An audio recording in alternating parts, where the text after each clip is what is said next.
So, Yan. mag-harvest kami ngayon ng ng ano ba to? Patula. Ayan, patula. Ang daming bunga, oh. Hindi ang patola, upo. Ay, upo pala. Baka matigas na tuwan niya. Uy, ang laki na nun yan, oh. Oh, ang daming bunga. Hindi naman yung pakwan para ginaganyan mo, buwag talaga. Ayan, oh, bunga ng patola. Uy, ang lalaki, oh. Hindi ba yan mapait? Hindi ah. May papait ba yan? May ano pa dyan? Kasi yung Yung ano niya. uy, ang laki niya, no? Ah, ano yan?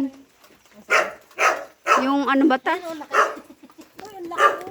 Ang daming bunga ng patola nila, oh. Ayan, sibuyas. Kuha tayo na sitaw. Saan yung sitaw? Ay, meron din pala dyan, oh. Labasan niya. Pipin ka labasan. Oh, may okra, ay, no, okra. Uy, ang chami, oh, chami na hinog na, oh. Saan? Ayan ang okra mga yan, oh. Saan chami? Ayan, oh, naninilaw na, hindi mo pa kita. Ano ba, ano ka na? Alati naman yung Malabo na yung ano mo, no? okra niya. Nagtigas. Yung mata mo. Nagmagulang na yung okra niya. Ayan, ang palaya, okra. Ano ba yan? Halugbatig. Halugbatig ba yun? Ang chame, sweet mel. Ito. Ano ito? Alakbate? Alugbate. Bale. Ay, may tanim ng manok. Ayan. Ang sitaw naman, sitaw dito. May sitaw. Uy, ang talbos ng ano, kalabasa ko. Ito pa, bilhin mo na lang po. Ito yung gusto ko.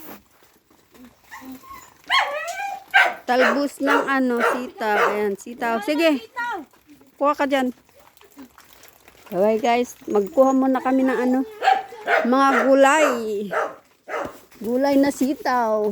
Kanya-kanya kuha. Balak mo buwan. Suta, hindi nga nagsabi yung may-ari sa'yo. Magkuha ka na. Ano ang kunin niyo? Ewan ko kay Rosalinda, yan na. Nangunguha na siya. Bye-bye guys, magkuha muna kami ng gulay.